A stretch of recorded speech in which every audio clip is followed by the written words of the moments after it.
Student, welcome to the examination. The examinations आपके लिए लाया है क्लास 11 12 मैथमेटिक्स इंग्लिश का फुल कोर्स। सो दोस्तों, चैनल को सब्सक्राइब कीजिए और लाइक कीजिए। तो आइए स्टार्ट करते हैं आज फ्लामिंगो के literature lesson 1 the last lesson का। इसकी राइटर है दोस्तों अल्फोंस ड्यूडर्ट एंड ये स्टार्ट होता है दोस्तों अध्याय। इसकी अपन शॉर्ट समरी हिंदी में पढ़ेंगे, इससे समझेंगे। इसके थ्रू दोस्तों हमें क्वेश्चन आंसर याद करने में बहुत आसानी होती है। तो आइए स्टार्ट करते हैं इसकी short summary in Hindi and English language. I started for school very let that morning and was a great read of the scolding specially because mister Hamel had set the wood questions on a participles. उस दिन मैं प्रातः school के लिए बहुत देर से निकला था और मुझे डांट पड़ने का बहुत ज़्यादा डर लग रहा था, और भर्ती विशेष रूप से इसलिए कि एम हेमल ने कहा था कि कृदंतों मतलब पार्टिसिपल्स के बारे में वो मुझसे प्रश्न पूछेंगे। थोड़ी देर के लिए मैंने मन को विचार में आया और वहाँ से भाग जाऊँ। It was so warm, so bright. The birds were chirping at the edge of wood and the open field back of the swampfield. The Prussian soldiers were drilling. It was almost more tempting than the route of participles, but I had a strength or resist and hurried off to school. मौसम गर्म था लेकिन सुखद था और अत्यधिक चमत्कार भी था। जंगल के किनारे पक्षी चहचहा रहे थे और आरा मशीन के पीछे की तरफ से खुले मैदान में प्रेसियाई सैनिक ड्रिल कर रहे थे। यह सभी कृदंतों के नियमों की अपेक्षा ज़्यादा आकर्षक लग रहा था, लेकिन मुझे उसका विरोध करने की शक्ति थी और तेजी से स्कूल की ओर चल दिया। When I passed the town hall, there was a crowd in front of the bulletin board. For the last 2 years, all our bad news had come from there. In last battles, the draft, the order of the commanding officers, and thought myself, without stopping, what can be the matter now? जब मैं town hall से गुजरा तो वहाँ पर सूचना पटल के सामने लोगों की भीड़ लगी हुई थी। पिछले 2 वर्षों से हम लोगों के पूरे बुरे समाचार वहीं से आ रहे थे। हारी गई लड़ाइयों के समाचार, सैनिकों की भर्ती के समाचार, कमांडिंग अधिकारियों के आदेशों के समाचार, और मैं बिना रुके सोचा अब मैं क्या बात हो सकती है, चलो रुक कर देखा जाए। Then yes, I hurried by as fast as I could go. जब मैं जितनी जहाँ से गुजर सकता था मैंने वहाँ से गुजरा। And the blacksmith watcher who was there with his apprentice reading the bulletin called after me, "Don't go so fast, Bob. You get to your school in a plenty of the time." I thought he was making fun of me and reached Mr. Hamel little garden, all of the breath. उतने ही तेजी से मैं वहाँ से निकला तो लोहार जो बॉस्टर था, जो वहाँ से अपने प्रशिक्षु के साथ था और सूचना पटल को पढ़ रहा था, मुझे उस पीछे से पुकारते हुए उसने कहा कि इतना तेज मत जाओ लड़के, तुम काफ़ी समय पहले स्कूल पहुंच जाओगे। मैं सोचा वह मेरे से मजाक कर रहा है और मिस्टर हेमल के छोटे से बगीचे में हाँफते हुए मैं पहुंच गया। Usually when school began there was a great bustle. जब स्कूल शुरू होता है तो बड़ी चहल पहल हुआ करती थी। Which could be heard out the street, the opening, the closing, the desk, lesson, repeat in a lessons very loud, with our hands over ears to understand better, and the teacher's great ruler ripping on the table. But no, it was too still. Had counted on the commotions to get to my desk without weighing a scene. What of the course that there the everything had to be. सामान्यतः जब school शुरू होता है तो बड़ी चहल पहल हुआ करती थी, जिससे बाहर की गली तक सुना जा सकता था। डेस्कों का खुलना और बंद होना, पाठों का एक साथ ऊंचे स्वर में दोहराना तथा अपने हाथों को अपने कानों पर रखना ताकि अच्छे से समझ में आ जाए, और अध्यापक का बड़ा सा डंडा मेज के ऊपर टक टक की आवाज़ करता हुआ सुनाई देता था। लेकिन उस दिन रविवार की सुबह समान कुछ शांति प्रतीत हो रही थी। तो उस दिन दोस्तों उससे लगा कि आज जैसे कि संडे मॉर्निंग है। Through the window, I saw my classmates already in their places, and Mr. Hamel walking up and down with his terrible iron ruler under his arm. I had to open the door and go to before everybody.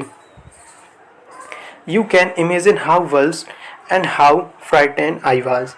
But nothing happened. Mr. Hamel saw me and said very kindly, "Go to your place quickly, little Franz. We were beginning without you." खिड़की से मैंने अपने साथियों को देखा। वे सभी पहले से अपने स्थानों पर आकर बैठे हुए थे, और जो मिस्टर हेमल थे वह अपने बड़े डंडे को लिए हुए ऊपर नीचे चक्कर काट रहे थे। लेकिन अभी तो सब कुछ शांत था। मैंने सोचा था कि मैं उस भगदड़ के बीच किसी को पता चले बिना ही अपने डेस्क पर पहुंच जाऊंगा, लेकिन मुझे दरवाज़ा खोलकर सभी के सामने अंदर जाना पड़ा। आप अंदाज़ा नहीं लगा सकते हैं कि मैं कितनी लज्जा से भर गया था और कितना डरा हुआ था, लेकिन कुछ भी नहीं हुआ। मिस्टर हैमेल ने मुझे देखा और नम्रतापूर्वक बोले, जल्दी से तुम अपनी जगह पर जाओ नन्ही फ्रेंड, अब हम तुम्हारे बिना ही शुरू करने वाले थे। दोस्तों इसमें कुछ वर्ड मीनिंग लिखे हुए हैं आपको, जो आप लिख सकते हैं और याद कर सकते हैं। चैनल की वीडियो को शेयर करना ना भूलें अपने स्टूडेंट के साथ, ताकि वो भी इसकी शॉर्ट समरी हिंदी में पढ़ सकें। शेयर करना और सब्सक्राइब चैनल को ज़रूर करें, ताकि आगे और भी वीडियो हम आपकी सपोर्ट से इस पर अपलोड कर सकें। चलिए तो आगे नेक्स्ट पैराग्राफ पे चलते हैं। I jumped over the bench and sat down at my desk. Not till then, when I got a little over my fright, did I see that our teacher had on a beautiful green coat, his frilled shirt, and the little black silk cap, inverted that he never wore except the inspections and prize days. Besides, the whole school seemed to stand and show. But the thing that surprised me most was to see on the back benches that were always empty, the Blizzard's people sitting quietly like ourselves, an old houser with his three cornered head, the former mayor, the farmer postmaster, and several others. Besides, everybody looked sad, and Hauser had bought an old primer, thumbed at the edge, and he held me open on a knees with his great spectacles lying across the places. मैं bench के ऊपर से कूदा और अपनी desk पर बैठा। जब तक कि मैं अपने भय पर थोड़ा सा काबू नहीं पा लिया, तब तक मेरी नज़र इस बात पर नहीं रह गई कि हमारे अध्यापक ने अपने सुंदर हरा काबू ने कोट, अपनी सालदार कमीज और छोटी सी काले रंग की टोपी पहने हुए थे, जिस पर पूरी कढ़ाई की हुई थी, जिसे वह इन्फेक्शंस और पुरस्कार वितरण वाले दिनों में अतिरिक्त कभी नहीं पहनते थे। कोई फंक्शन वगैरह हुआ करते तभी वह मिस्टर हैमेल जो टीचर थे वह ये न्यू क्लॉथ पहनकर आते थे। इसके अलावा पूरा स्कूल बहुत अजीब और गंभीर सा लग रहा था। लेकिन जिस बात से मुझे सबसे अधिक हैरानी हुई वह यह देखकर हुआ कि पीछे वाली बेंचों पर, जो हमेशा खाली रहा करती थी, गांव के लोग हमारी तरह ही शांत बैठे हुए थे। अपना 3 कोने वाला टोपी पहने हुए बूढ़ा हाउसर, पूर्ववर्ती मेयर, पूर्ववर्ती पोस्टमास्टर जी और इसके अतिरिक्त अन्य लोग, प्रत्येक व्यक्ति उदास दिख रहा था तथा हाउसर एक पुराना प्राइमर कागज लेकर आया हुआ था, जो किनारों पर अंगूठे के निशानों से गंदा हो गया था, और उसने इसे खोलकर अपने घुटनों के ऊपर रखा था और उसका बड़ा सा चश्मा इसके पन्नों के आर पार रखी हुई थी। नेक्स्ट पैराग्राफ में बात करते हैं दोस्तों। While I was wondering about it all, Mr. Hamel mounted his chair and in the same grave, gentle tone which they had used to me, said, "My children, this is the last lesson I shall give you. The order has come from the Berlin to teach only German in the schools of the Alsace and Lorraine. The new master comes tomorrow. This is your last French lessons. I want you to very attentive." What a thunderclap! These words were to me, oh, the riches that was what they had put up on the town hall. जब मैं इन सब के बारे में आश्चर्यचकित हो रहा था, तब मिस्टर हैमेल अपनी कुर्सी पर बैठ गए और उसी गंभीर और कोमल स्वर में बोले, मेरे बच्चों, यह अंतिम पाठ है जो मैं तुम्हें आज पढ़ाऊंगा। बर्लिन से आदेश आया है कि अल्सेस और लॉरेन के स्कूलों में केवल जर्मन भाषा ही पढ़ाई जाएगी। नए मास्टर कल आएंगे। यह आपका फ्रांसीसी भाषा का आखिरी पाठ है। मैं चाहता हूँ कि हम सभी लोग ध्यान से सुने और पूरे शब्दों के लिए बिजली के गर्जन के समान थे। ओह, मैं दुष्ट लोग, यह बात थी जो उन्होंने टाउन हॉल पर लगा रखी थी। दोस्तों ये वर्ड मीनिंग्स आ गए हैं एंड नेक्स्ट पैराग्राफ स्टार्ट होता है। My last French lessons, why I hardly knew to write, I should never learn more, I must stop there then. Oh, how sorry I was for not learning my lessons, for seeking words, eeks, or going sliding on the sharp. My books that had been seemed such as the nonsense I while ago, so heavy to carry. My grammar and my history of the saints were old friends. Know that I couldn't give up, and Mr. Hamel too. The idea that he was going away, that I should never see him again, made me forget all about ruler and how cranky he was. मेरा अंतिम फ्रांसीसी भाषा का पाठ क्यों? मुझे तो लिखना भी मुश्किल आता है। मैं कभी और कुछ अधिक नहीं सीख पाऊंगा। तब तो मुझे वह बंद कर देना चाहिए। और मुझे कितना दुख हो रहा है कि मैं अपने पाठों को याद नहीं करता था, पक्षियों के अंडे ढूंढता रहता था या सार नदी पर घूमने के लिए चला जाता था। मेरी किताबें जो काबू पार पहले ही मुझ सिरदर्द लगा करती थीं, उठाने में भारी लगती थीं। कुछ पल मेरी व्याकरण की पुस्तक और मेरे ऋषियों के इतिहास वाला पुस्तक अब मुझे मेरे पुराने मित्र लग रहे थे, जिन्हें मैं छोड़ भी नहीं सकता था। और मिस्टर हेमेल भी, उनके बारे में भी यह विचार है कि अब वह जा रहे थे और मैं उन्हें कभी देख नहीं पाऊंगा। इस विचार से मैं उनके रूलर के बारे में सब कुछ भूल गया। जो बिहेवियर वो मेरे साथ करते थे, मुझे डांटते थे कि तुम्हें पढ़ना चाहिए, मैं पढ़ता नहीं था, ये सब मैं भूल गया और मुझे आज मिस्टर हेमल बहुत ही अच्छे लग रहे थे। यह बात भी थी कि वह कितने बुरे स्वभाव वाले हुआ करते थे। Poor man, it was in honor of the last lesson that he had put on his fine Sunday clothes. No, because I understand why he old man of the Belize were sitting there in the back of the room. It was because they were sorry to that they had not gone to school more. It was their way of the thinking our masters of his 40 years of the faithful service and showing their respect of the country that was there no more.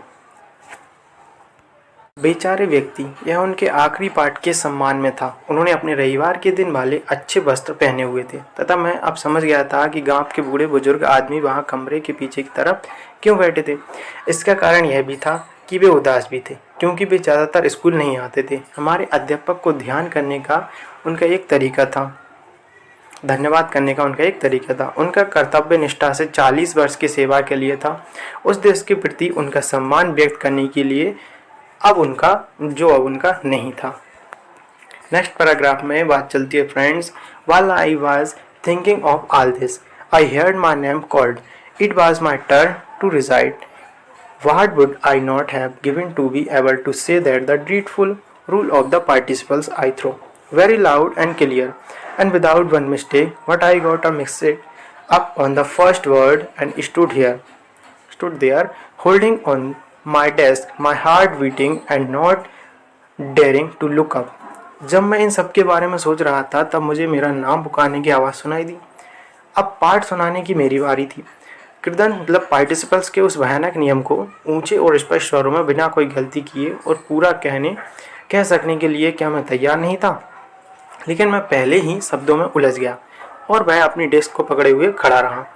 मेरा दिल धक धक करता रहा तथा मैं ऊपर की तरफ देखने का अपनी डिस्क को पकड़े हुए खड़ा रहा। मेरा दिल धक धक करते रहा और मैं ऊपर की तरफ देखने का साहस भी नहीं कर पा रहा था। I heard Mr. Hamel say to me, I won't scold you, little Franz. मैंने एम हेमल को मुझसे कहते हुए सुना कि मैं तुम्हें नहीं डांटूंगा। See how it is every day. We have said to ourselves, wow, I plenty of the time. I will learn to tomorrow. And now you see where we have come out. Oh, that's the great trouble with Alsace. She puts off the learning till tomorrow. Now these fellows of our there will have to write to say to how is it printing to we Frenchmen and you can neither speak nor write your own language. But you are not the worst, poor little France. We are the great deal to repraise ourselves with. मैंने mister Hamel को मुझसे कहते हुए सुना कि मैं तुम्हें नहीं डांटूंगा नन्हे फ्रांस। तुम्हें निश्चय ही काफ़ी बुरा लगा होगा। देखो कैसी स्थिति है। हम प्रतिदिन स्वयं से कह रहे हैं, अरे मेरे पास बहुत समय है, मैं इसे कल सीख लूँगा, और अब तुम देखो हम कहाँ आ गए। ओह, अल्सेस के साथ सबसे बड़ी यही मुसीबत है कि यहाँ के लोग सीखने का काम आने वाले कल पर टाल देते हैं। अब यहाँ बैठे लोग तुमसे ऐसा कहने के अधिकार रखते हैं? क्या बात है, तुम फ्रांसीसी होने का नाटक करते हो और उसके बाद भी अपनी भाषा ना तो बोल सकते हो और ना ही लिख सकते हो। लेकिन बेचारे नन्हे फ्रेंच, तुम बिल्कुल भी बुरे नहीं हो। हम सबके पास स्वयं को कोसने के लिए बहुत कुछ है। Your parents were not do an excite enough to have you learn. They perform to put you to work on a farm or at the mill so as you have little more money and I have been to blame also. Have I not often to send you to water my flowers instead of learning your lessons? And when I wanted to go fishing, did not just give you holiday. तुम्हारे माता पिता उतना नहीं चाहते थे कि तुम पढ़ो, वे तुम्हें किसी फार्म में या आरा मिल में काम करने पर लगवाना ज़्यादा अच्छा समझते थे, ताकि आप लोगों को कुछ ज़्यादा पैसे मिल सकें। और मैं भी दोषी रहा हूँ। क्यों? क्या मैं तुम्हें कई बार तुम्हारे पाठ याद करने के बजाय मेरे फूलों के पानी देने के लिए नहीं भेजता था? और जब मैं मछलियाँ पकड़ने के लिए जाना चाहता था तो क्या मैं तुम्हें छुट्टी नहीं देता था? तो वह अपने आप को भी दोषी मानते हैं कि क्यों आप लोग ये लैंग्वेज को नहीं सीख पाएँ सही तरीके से। Then from the thing of the another, Mr. Hamel went on to talk of the French language, saying that it was the most beautiful language in the world, the clearest, the most logical, that we must guard and among us and never forget it, because people are the insalvage as long as they hold fast to their language and if they had to key to their prison. Then he opened a grammar and read us our lessons. I was amazed to see how well I understand it. All he said seemed so easy, so easy. Think too that I had never listened to carefully and that he had never explained everything with so much patience. It seemed almost as if the poor man wanted to give us all he knew before going away and to put it all into our heads to one stroke. फिर एक के बाद दूसरी बात करते हुए mister Hamel फ्रांसीसी भाषा की बातें करने लगे, यह कहते हुए कि यह संसार की सबसे अच्छी भाषा थी, एकदम स्पष्ट, सबसे तर्कपूर्ण, और यह कि हमें इसे अपने बीच संभाल कर रखनी चाहिए और इसे कभी भूलना नहीं चाहिए, क्योंकि जब हम कुछ लोग गुलाम बना दिए जाते हैं जब तक कि वे अपनी भाषा को अपनाए रखते हैं, तो यह ऐसा होता है कि जैसे उनके पास जेल घर की चाबी हो। उसके बाद उसने व्याकरण की एक पुस्तक खोली और हमें हमारा पाठ पढ़कर सुनाए। मैं यह देखकर आश्चर्यचकित हो गया कि मुझे यह कितनी अच्छी तरह से समझ में आ गया था।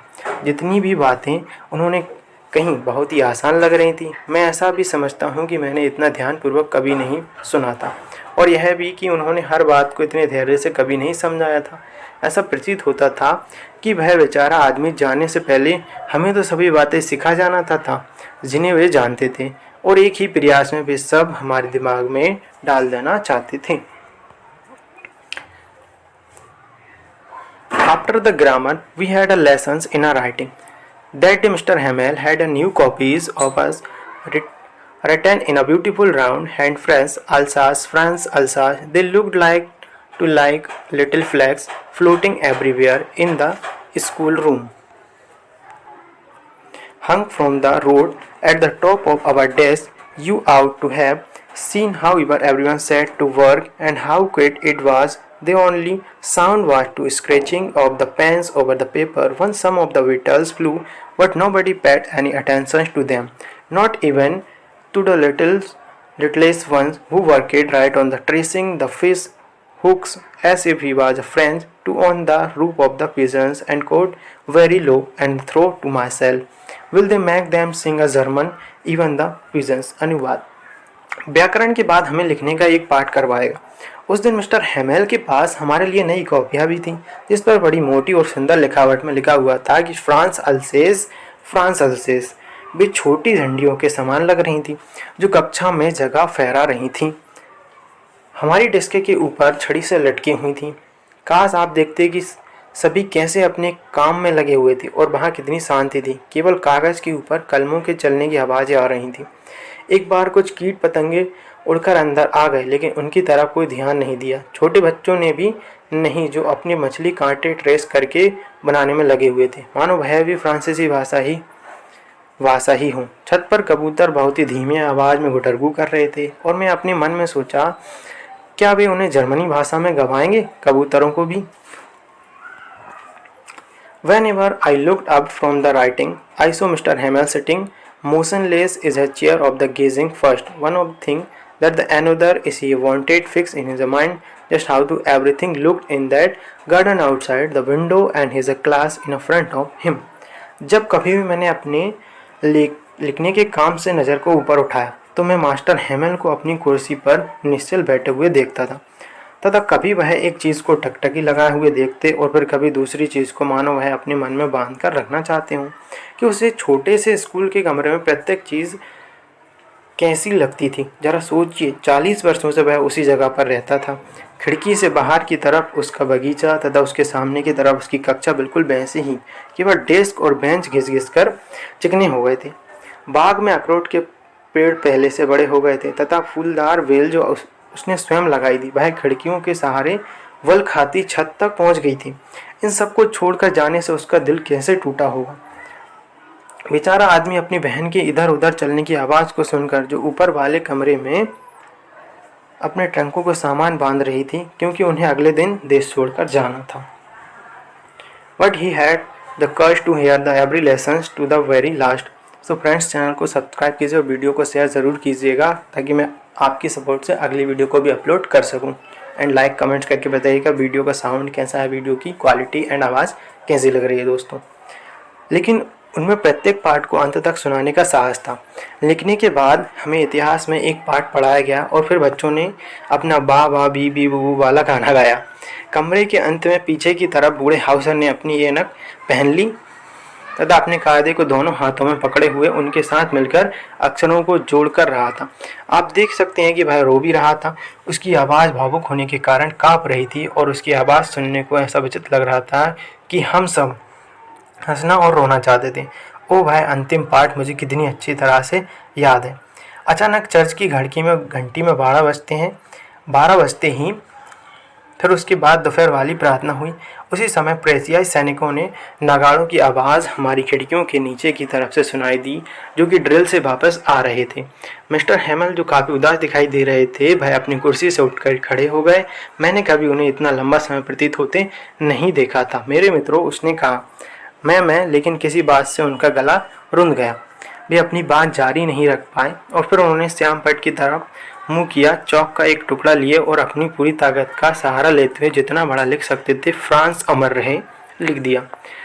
फिर वे रुके, अपने सिर को दीवार के साथ टिका लिए और फिर बिना एक शब्द बोले उन्होंने एक हाथ से हमारी तरफ इशारा किया। स्कूल का समय समाप्त हुआ, अब आप सब घर जा सकते हैं। तो फ्रेंड्स, इसी के साथ हमारा फर्स्ट लेसन की समरी थी हिंदी इंग्लिश में एंड होती है। तो चैनल को सब्सक्राइब कीजिए, लाइक कीजिए और कमेंट कीजिए। Thank you friends.